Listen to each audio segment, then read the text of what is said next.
Hey guys, magandang gabi. Welcome back po dito sa Gandara Azaria Channel for Showbiz Update. Andito na naman nga po akong muli nagbabalik.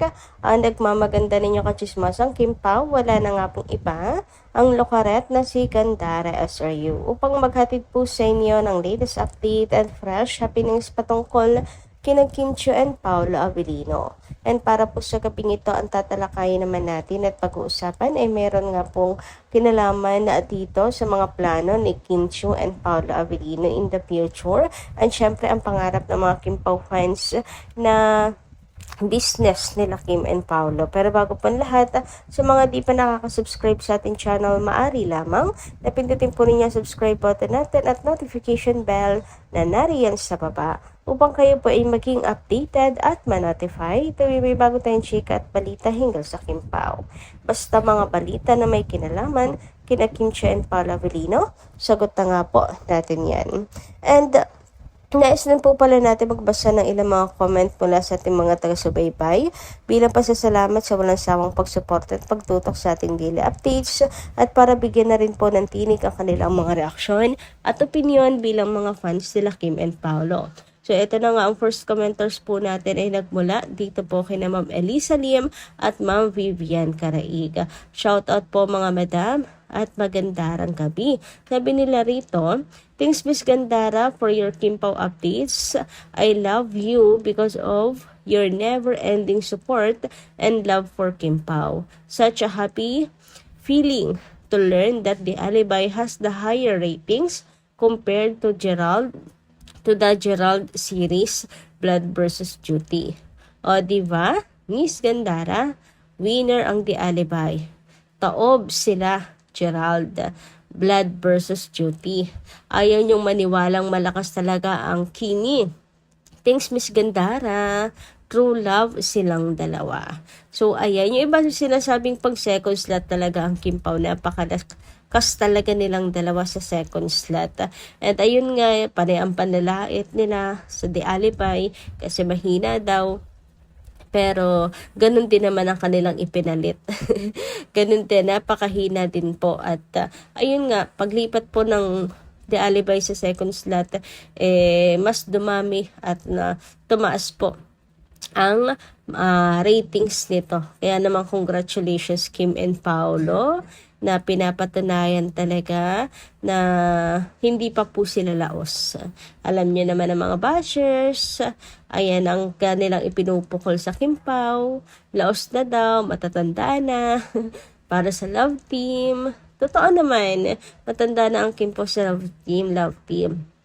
Kaya partner silang dalawa ni Paolo Avellino. Mag-partner in life. Huy, mag-partner in life. Kaya naman, malaking supalpal to sa mga bashers nila Kim and Paolo. Never naman talaga sila nagwagi kahit kailan mga ka-Kim Pao. Mga loser pa rin po talaga sila.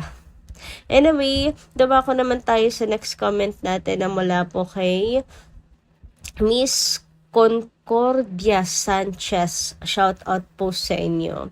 Ang galing nung nag-ayos sa kanya sa eksena na yan. Lalong nagmukhang bata ang aura niya. The best. Okay, tungkol po ito sa backstory ni Stella Marie at ni Vincent. Mga ka-Kim Pao. Ay ni Walter pala. Di pa meron po silang backstory yung dalawa. So yung ayos din ni Kim, napakahusay ng nag-ayos po sa kanya. Kitang-kita mo yung difference from inosente to ayan na nga, pok role. Itong si Stella Maria. From walang kamuang-muang sa mundo, dalaga feels talaga, inosente, to palaban na sa buhay, sa hamon ng buhay na Stella Maria. Grabe, no? Ang ganda ng aura ni Kimi doon. Napaka-decente talaga. At kudos talaga sa Team The Alibi. Talagang maganda yung pagkakagawa po dito. Actually, yung backstory, Kim na Kim Chiu Kim Chiu na Kim Chiu yung dating Kita niyo yung galing at husay ni Kim sa pag-arte kung saan ang layo niya talaga kay Stella Marie. Diba? Ang layo niya kay Stella Marie. Tapos nung nagpa-backstory, yun ang Stella Marie na alam natin, mga kakimpaw talaga. Napaka-decente ng look, napakaganda. Yan. Tapos itong Stella Marie talaga, ang layo niya sa Kim Chiu na tunay na buhay. Ganun kagaling si Kim sa pag-portray kay Stella Marie. Nakalimutan natin, si Kim Chiu pala yun. 'Di ba? Anyway, dumako naman tayo dito sa comment ni Miss Norma Dayag. Sabi niya rito, Gandara, old issue na ito. Kaya waiting na lang tayo sa church wedding nila dito sa Pinas. God bless them both. Basta ako Kimmers lang. If Paulo will be her husband, then we will go for Katie. No problem for us seniors, basta forever kami kay Kimi.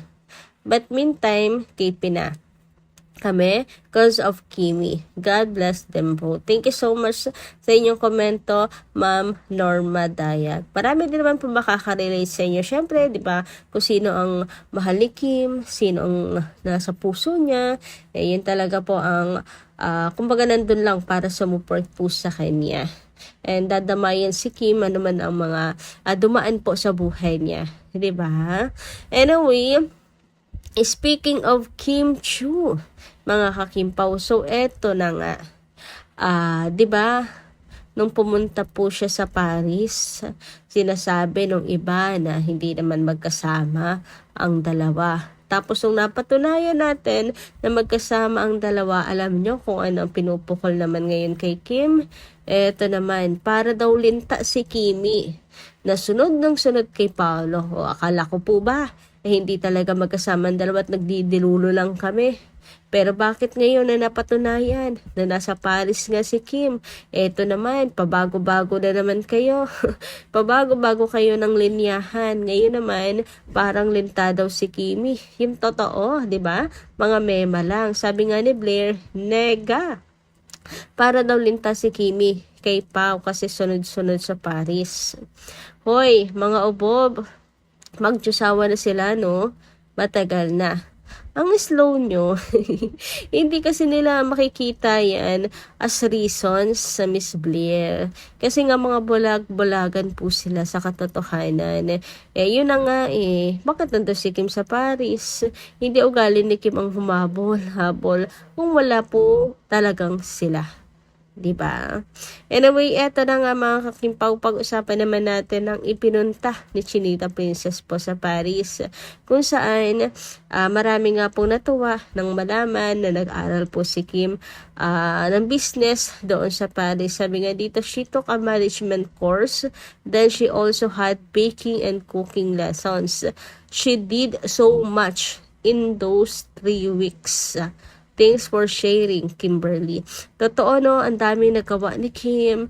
Ang dami niyang, sa 3 weeks lang na yun. Nakapag-aral po siya ng management.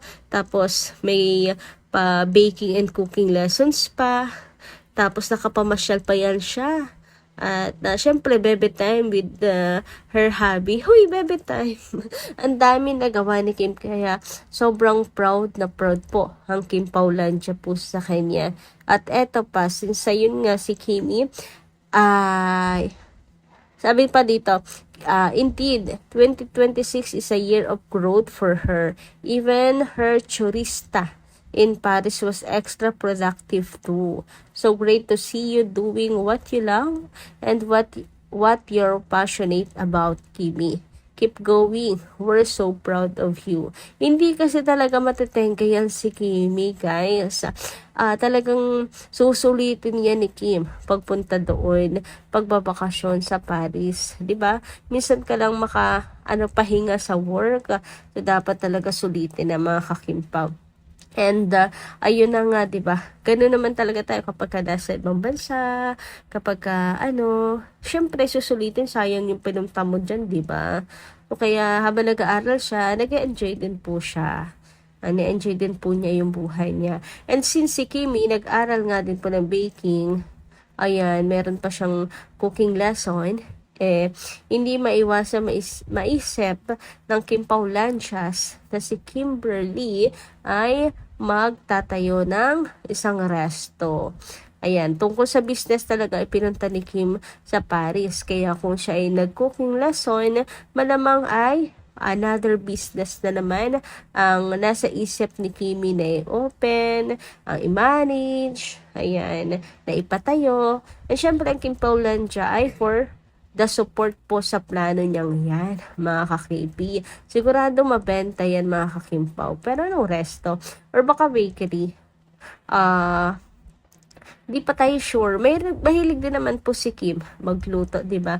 Mga ka-Kimpaw. Malay nyo lang naman. Or isang cafe.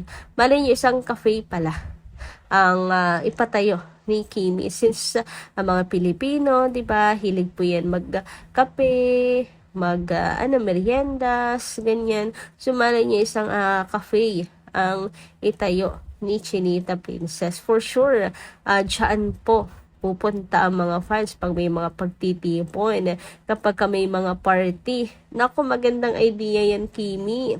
Dudumugin yan ng mga fans pag nagkataon. And syempre, iniisip din ng ilan na for sure since nandiyan si Pao, kasama niya sa Paris, baka pinag-iisipan kasi ng Kim Pao bumuo ng isang business at mag-business partner silang dalawa. Ayan. Tingin ninyo. Alam niyo, ito rin kasi isa po sa pangarap ng Kim Paulandia. Yung magkaroon po sila ng business magkasama. Mag-business partner silang dalawa. Ayun, meron man syempre naniniwala literal na magjusawa na ang Kim Pao.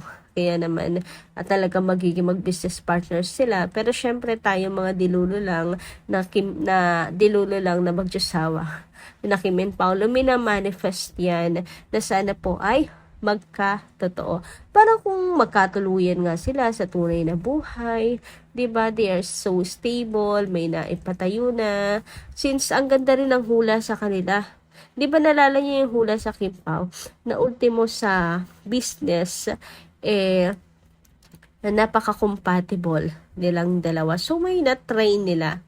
Malay nyo, baka nga dahil sa hula, kaya si Kimi eto at nag-aaral ng baking, di ba? And, cooking lesson. Anyway, sabi naman dito ni Kim Pao, couple forever sa ex. It looks like Kimi is going to set up a cafe and then Rain will sell her matcha and cookies there too. And Kimi will handle the pastries. I hope she included making cakes because she's good at designing cakes. So another one who has a connection to Pao's post. #Kim Pao. Talagang connect yan. Kasi nga magkasama talaga sila at hindi lang po tayo nagdedeluno. Dami kayong pruweba, di ba? Anyway, hanggang dito lang muna ang ating update. Maraming salamat po guys sa inyong pakikinigan. Kita kas po muli sa mga susunod natin chika. Maraming salamat at ingat po kayo palagi.